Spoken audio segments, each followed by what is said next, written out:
another quick tip when you're using a stripper to remove a top coat or a paint. Let's say that it's dried up on you, and for whatever reason it's dried up and it has not removed your whatever you're trying to remove 100%. So you're left with this sort of dry, tacky varnish finish that doesn't want to budge. Rather than try sanding it off, which believe me is a very bad idea because your sandpaper is just going to end up being tacky and all bulged up with product, and it's not going to do good for your piece whatsoever.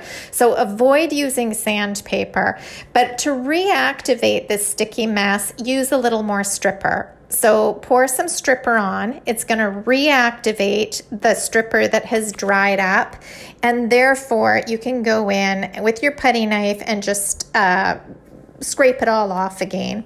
Another quick tip when using strippers, did you know that you can reuse the stripper that you've already used? You don't have to actually throw down new product to reactivate it. So here you see I'm using some old gunky stripper that I've already stripped off. It's already discolored, but it still works. The stripper is still going to eat away at the varnish or at the paint, whatever you're trying to take off, and you can use old stripper as well.